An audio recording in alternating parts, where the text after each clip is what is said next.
नमस्कार दोस्तों, आज बात करने वाला हूं जीएसटी सर्कुलर के बारे में। गवर्नमेंट ने 31 दिसंबर 24 को बहुत सारे सर्कुलर इशू किया है। सर्कुलर जो है एक एक करके डिस्कस करेंगे। सबसे पहला सर्कुलर है आईटीसी से रिलेटेड। आईटीसी के अंदर बड़ा बदलाव है, सप्लायर के प्लेस पे ही अब आपको आईटीसी मिल जाएगा। सेक्शन 16 सबसेक्शन 2 के अंदर बदलाव किया गया है। साथ ही साथ सर्कुलर जो अगला इशू किया है वो सर्कुलर इशू किया है सर्कुलर नंबर 240, ये भी 31 दिसंबर का है और ये electronic commerce operator, e commerce operator जो सेक्शन 9 सबसेक्शन 5 के अंदर टैक्स को पे कर रहे हैं, उनका आईटीसी रिवर्सल करने की रिक्वायरमेंट है या नहीं, इससे रिलेटेड सर्कुलर है। और तीसरा है वाउचर से रिलेटेड, उसके ऊपर जीएसटी की एप्लीकेबिलिटी कैसे होगी। तो दोस्तों बहुत कुछ सीखने को मिलेगा, बहुत कुछ समझने को मिलेगा इस वीडियो के अंदर। डिटेल में समझेंगे स्टेप बाय स्टेप। उससे पहले बताना चाहूँगा, जो भी भाई बंधु मेरे चैनल पर पहली बार है, इस वीडियो को पहली बार देख रहे हैं, जिन्होंने अभी तक सब्सक्राइब नहीं किया सब्सक्राइब कर लीजिए, साथ ही साथ बेल आइकन पे भी क्लिक कर लीजिए ताकि इस तरह का कंटेंट आपको मिलता रहे। सो दोस्तों ये सर्कुलर है, सर्कुलर नंबर 241/35 2024 का और 31 दिसंबर 24 को इशू किया गया है। इस सर्कुलर के अंदर क्लैरिफिकेशन गवर्नमेंट दे रही है इनपुट टैक्स क्रेडिट से related. Section 16 subsection 2 clause B के अंदर जो इनपुट टैक्स क्रेडिट है उससे रिलेटेड यहाँ पे सर्कुलर दे रही है, क्लैरिफिकेशन दे रही है। गवर्नमेंट कह रही है कि अगर गुड्स की डिलीवरी सप्लायर के प्लेस पे ही हो जाती है, यानी सप्लायर के फैक्ट्री गेट पे ही हो जाती है, तो उस केस में आप आईटीसी कैसे लेंगे, तो समझते हैं। चलिए, ये है कि गवर्नमेंट को बहुत सारी रिप्रेजेंटेशन रिसीव्स हो रही थी कि देखो ये जो सर्कुलर है वो ऑटोमोबाइल सेक्टर के गुड्स के लिए बताया है, साथ ही साथ अदर गुड्स के सेक्टर के लिए है, तो सभी के लिए एप्लीकेबल होगा। लेकिन ये एग्जाम्पल ऑटोमोबाइल सेक्टर का दिया गया है, उससे रिलेट करके बताया गया है और साथ ही साथ यही बताया गया कि सबके सेक्टर के लिए भी एप्लीकेबल होगा। तो यहाँ बोल रहे हैं कि ऑटोमोबाइल सेक्टर के अंदर जो मैन्युफैक्चरर्स होते हैं, जो ओईएम के अंदर हैं, यहाँ पे जर्नली क्या करते हैं, गुड्स को खरीदते हैं, गुड्स को लेते हैं और उसकी डिलीवरी फैक्ट्री गेट पे हो जाती है। तो ऐसे में आईटीसी कैसे लिया जाएगा, इनपुट टैक्स क्रेडिट कैसे लिया जाएगा, क्योंकि सेक्शन 16 सबसेक्शन 2 जो है ये बोलता है जब तक गुड्स की डिलीवरी ना हो जाए, जब तक गुड्स आपको रिसीव ना हो जाए प्रॉपर तरीके से, तब तक आप आईटीसी ले नहीं सकते। तो यहाँ बोल रहे हैं कि अगर गुड्स की डिलीवरी फैक्ट्री गेट पे ही हो गई, सप्लायर के प्लेस पे ही, मतलब अगर मैं माल बेच रहा हूँ, मेरे फैक्ट्री गेट पे ही मैंने गुड्स दे दिया और रिसीवेंट ने गुड्स को ले लिया, तो उस केस में आईटीसी कैसे लेंगे, यहाँ पे तो गवर्नमेंट इसको क्लेरिफाई कर रही है। तो चलिए समझते हैं कि कैसे क्लेरिफाई कर रही है और क्या प्रोविजन बता रही है और किस हिसाब से आपको इनपुट टैक्स क्रेडिट लेना होगा। यहाँ पे गवर्नमेंट कह रही है कि देखो सेक्शन 16 सबसेक्शन 2 के अंदर जो क्लोज बी है वो ये बोला गया है कि जब तक गुड्स या सर्विसेज की रिसीव ना हो जाए तब तक आप इनपुट टैक्स क्रेडिट नहीं ले सकते। तो यहाँ पे जो कंडीशन है वो कंडीशन ये है कि he has receive the goods और सर्विसेज और बोथ। तो आईटीसी लेने के लिए ये कंडीशन होता है कि आप आईटीसी तब तक नहीं ले सकते जब तक आपको गुड्स एंड सर्विसेज रिसीव ना हो जाए। तो आईटीसी लेने के लिए आपको गुड्स एंड सर्विसेज रिसीव होना चाहिए। लेकिन इस सिनेरियो में जब फैक्ट्री गेट पे डिलीवरी हो जाती है तो उस केस में कैसे आईटीसी लिया जाएगा उसको यहाँ पे एक्सप्लेन कर रहे हैं। सो दोस्तों यहाँ पे देखो क्लियर कर रहे हैं, यहाँ पे ये बोल रहे हैं कि अगर गुड्स की डिलीवरी सप्लायर के द्वारा की जाती है किसी पर्सन को या किसी एजेंट को, ठीक है, रजिस्टर्ड पर्सन के बिहाफ पे, या किसी और अदर पर्सन को जो कि रजिस्टर्ड पर्सन ने डायरेक्शन दिया है उसके बेस पे डायरेक्टली, ठीक है, तो ये मान लिया जाएगा कि रजिस्टर्ड पर्सन ने गुड्स को रिसीव कर लिया है। तो सेक्शन 16 सबसेक्शन 2 क्लोज बी के अंदर ये मान लिया जाएगा कि वो गुड्स रिसीव हो गया है। अकॉर्डिंगली कहना चाहते हैं, मतलब इसके अनुसार सेक्शन 16 सबसेक्शन 2 क्लोज बी के अंदर अगर गुड्स रिसीव हो जाता है या गुड्स की डिलीवरी हो जाती है सप्लायर के प्लेस पे रजिस्टर्ड पर्सन के डायरेक्शन के द्वारा किसी एजेंट को, किसी अदर पर्सन को, तो ये मान लिया जाएगा गुड्स रिसीव कर लिया गया है और ऐसे केस में आप आईटीसी इनपुट टैक्स क्रेडिट ले सकते हो। सो यहां पे गवर्नमेंट क्लियर कर रही है कि देखो आप सेक्शन 16 सबसेक्शन 2 क्लोज बी के अंदर बोला गया कि गुड्स रिसीव ना हो जाए, जब तक रिसीव ना हो जाए तब तक नहीं ले सकते। तो यहाँ पे ये क्लियर कर रही है गवर्नमेंट कि अगर सप्लायर के प्लेस पे फैक्ट्री गेट पे ही गुड्स को डिलीवर कर दिया जाता है रिसिपेंट को, तो सेक्शन 16 सबसेक्शन 2 क्लोज बी के अंदर ये मान लिया जाएगा कि गुड्स की रिसीवमेंट हो गई है, ठीक है। ऐसे केस में आप इनपुट टैक्स क्रेडिट ले सकते हैं। लेकिन यहाँ पे बोल रहे हैं कि आप उस गुड्स का यूज बिजनेस के लिए करेंगे, बिजनेस यूज के लिए करेंगे, तभी आप यहाँ पे सेक्शन 16 सबसेक्शन 1 के प्रोविजन जो बताया गया उसके हिसाब से आप इनपुट टैक्स क्रेडिट ले सकते हैं। इसका मतलब ये हुआ कि कह रहे हैं कि अगर सप्लायर के गेट पे ही गुड्स की डिलीवरी कर दी जाती है और रिसिपेंट गुड्स को ले लेता है, तो वो गुड्स रिसीव मान लिया जाएगा। सेक्शन 16 सबसेक्शन 2 क्लोज बी के अंदर वो आईडीसी अलाउ होगा।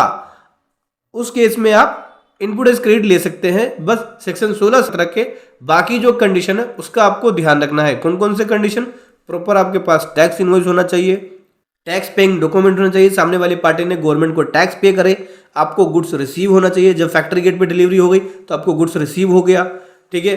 दूसरा, जीएसटी रिटर्न्स के अंदर वो बिल आना चाहिए, जीएसटीआर 1 में वो दिखाए, 2B में कम्युनिकेट होना चाहिए, तब आप ले सकते हैं, ठीक है। तो यहाँ पे इस सर्कुलर में यही क्लैरिफिकेशन है। बढ़ते हैं अगले सर्कुलर की तरफ। सर्कुलर नंबर 240 जो कि 31 दिसंबर 24 को आया, 240 नंबर सर्कुलर है ये। यहाँ पे सेक्शन 9 सबसेक्शन 5 में जो ई कॉमर्स ऑपरेटर टैक्स पे करते हैं उससे रिलेटेड आईडीसी लेने के लिए बताया गया है कि क्या यहाँ पे ऐसे ई कॉमर्स ऑपरेटर जो सेक्शन 9 सबसेक्शन 5 के अंदर टैक्स पे करते हैं तो उनको आईडीसी रिवर्स करने की जरूरत है। तो चलिए समझते हैं क्लैरिफिकेशन के जरिए। तो दोस्तों ये है इशू और ये है इसका क्लैरिफिकेशन। इशू में बोलते हैं कि क्या इलेक्ट्रॉनिक कॉमर्स ऑपरेटर जिनको टैक्स सेक्शन 9 सबसेक्शन 5 के अंदर पे करना है उनको क्या आईडीसी का रिवर्सल करना होगा, आईडीसी का प्रोपोर्शनल का रिवर्सल करना होगा। सेक्शन 17 सबसेक्शन 1 और सेक्शन 17 सबसेक्शन 2 के अंदर जो बताया गया है कंडीशन, ठीक है, जो कि ब्लॉक क्रेडिट से रिलेटेड होता है या रिवर्सल से रिलेटेड होता है, तो क्या उनको आईडीसी रिवर्सल करना होगा। यहाँ पे गवर्नमेंट इसका क्लैरिफिकेशन दे रही है। गवर्नमेंट यहाँ पे कह रही है ईओसी यानी इलेक्ट्रॉनिक कॉमर्स ऑपरेटर को जिनको टैक्स पे करना है सेक्शन 9 सबसेक्शन 5 के अंदर, वो दो तरह की सप्लाई करते हैं। पहली सप्लाई जो वो सेक्शन 9 सबसेक्शन 5 के अंदर कर रहे हैं, दूसरी सप्लाई जो वो प्लेटफॉर्म प्रोवाइड करा रहे हैं और उस प्लेटफॉर्म पे चार्ज करते हैं प्लेटफॉर्म फी, कमीशन फी या अदर चार्जेस, ठीक है, यूजर से। तो दो तरह की उनकी सप्लाई हो गई, दो तरह की सेल हो गई, दो तरह का टैक्स लगेगा उनका सेक्शन 9 सबसेक्शन 5 के अंदर। दूसरा जो वो प्लेटफॉर्म प्रोवाइड कर रहे हैं उस पर जो commission, platform fee, shipping charges ये सब चार्ज कर रहे हैं। तो यहाँ बोल रहे हैं कि सेकंड वाले पॉइंट में कि ई कॉमर्स ऑपरेटर को रिक्वायर्ड नहीं होगा कि वो आईडीसी को रिवर्सल करे, पहली बात। तीसरे पॉइंट में बोलते हैं कि सर्कुलर नंबर 167 के अकॉर्डिंग ई कॉमर्स ऑपरेटर को रिक्वायर्ड है कि वो सेक्शन 9 सबसेक्शन 5 के अंदर टैक्स पे करे और टैक्स जो पे करना है उनको अलाउ नहीं होगा कि वो आईटीसी का यूटिलाइज करके टैक्स पे करे। सेक्शन 9 सबसेक्शन 5 के अंदर सप्लाई दिखाते हैं तो उनको कैश में ही पे करना पड़ेगा। बेसिकली यहाँ पे ये कहना चाहिए गवर्नमेंट थर्ड वाले पॉइंट में कि अगर आप सेक्शन 9 सबसेक्शन 5 के अंदर सप्लाई कर रहे हैं तो आप कैश लेजर से पे करेंगे अमाउंट, आईटीसी का यूज करके पे नहीं करेंगे। तो आईटीसी का यूज कब करेंगे? नेक्स्ट वाले पैराग्राफ में बोलती हैं। तो नेक्स्ट वाले पैराग्राफ में बोल रहे हैं कि अगर आपकी सप्लाई सेक्शन 9 सबसेक्शन 5 के अलावा होती है यानी अदर सर्विस की सप्लाई कर रहे हो आप। अदर सर्विस कौन सी हो गई?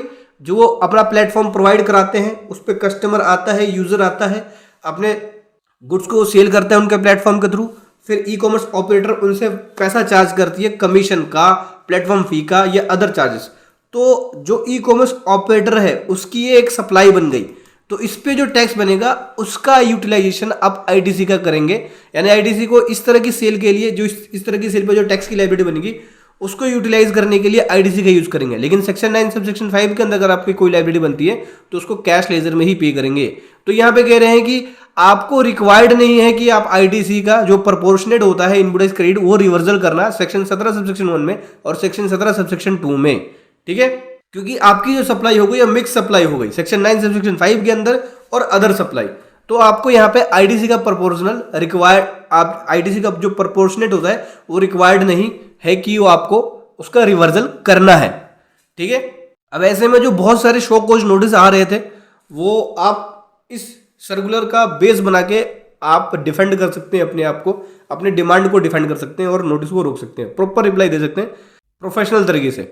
तो सिंपल सी साधारण सी भाषा में यहाँ पे क्लेरिफाई किया जा रहा है कि ई कॉमर्स ऑपरेटर जिनकी लायबिलिटी सेक्शन 9 सबसेक्शन 5 के अंदर बनती है, ठीक है, तो उसकी पेमेंट वो कैश लेजर से करेंगे। लेकिन अगर वो अदर सर्विस दे रहे हैं जैसे प्लेटफॉर्म फी, कमीशन फी, उस पर कोई टैक्स लायबिलिटी बनती है तो वो आईडीसी का यूज करके पे कर सकते हैं। ऐसे टैक्सेबल पर्सन को रिक्वायर्ड नहीं है कि वो आईडीसी का रिवर्सल करेंगे। तो ये सर्कुलर के अंदर कहा जा रहा है। आगे बढ़ते हैं सर्कुलर नंबर 243 के अंदर। सर्कुलर नंबर 243 में वाउचर से रिलेटेड जीएसटी की ट्रीटमेंट है। तो वाउचर बोल रहे हैं कि देखो अगर वाउचर दो तरह के हैं, एक आरबीआई के द्वारा डिफाइंड है, मनी के अंदर मनी की ट्रांजेक्शन हो रही है, तो वो जब मनी की ट्रांजेक्शन हो रही है तो सप्लाई के अंदर नहीं मानी जाएगी, उसके ऊपर जीएसटी एप्लीकेबल नहीं होगा। दूसरा बोल रहे हैं कि अगर वाउचर का डिस्ट्रीब्यूशन एजेंट के द्वारा किया जाता है, डिस्ट्रीब्यूटर के द्वारा किया जाता है, और प्रिंसिपल टू प्रिंसिपल होता है, तो उस केस में न ही गुड्स की सप्लाई मानी जाएगी, न ही सर्विस की सप्लाई मानी जाएगी, और उस केस में जीएसटी एप्लीकेबल नहीं होगा। लेकिन अगर वाउचर का डिस्ट्रीब्यूशन एजेंट के द्वारा, सब डिस्ट्रीब्यूटर या डिस्ट्रीब्यूटर के द्वारा किया जा रहा है और फी चार्ज किया जा रहा है, कमीशन चार्ज किया जा रहा है, तो उस केस में जो फी या कमीशन चार्ज होगा उसके ऊपर जीएसटी एप्लीकेबल होगा। उस तरह के केसेस में जीएसटी पे करना पड़ेगा डिस्ट्रीब्यूटर, सब डिस्ट्रीब्यूटर या एजेंट को, ठीक है। और अगर कोई एडिशनल सर्विसेज दी जा रही है, जैसे advertisement services, marketing services, branding services, promotion services, customise services, technology service, support services, इस तरह की कोई सर्विसेज दी जा रही है, तो उस केस में वाउचर की डिस्ट्रीब्यूशन के लिए या सप्लाई के लिए, तो उस केस में जीएसटी एप्लीकेबल होगा ये जो सर्विस प्रोवाइडर हैं, इस तरह के जो सर्विस प्रोवाइड कर रहे हैं उनके ऊपर। और कोई अनरिडीम वाउचर होता है उस पर भी जीएसटी एप्लीकेबल नहीं होगा और जीएसटी पे नहीं करना होगा, ये टैक्सेबल सप्लाई में काउंट नहीं होगी। तो वाउचर से रिलेटेड ये सर्कुलर गवर्नमेंट ने दिया है। वीडियो कैसी लगी जरूर बताएं। Thank you so much. जय हिंद, वंदे मातरम।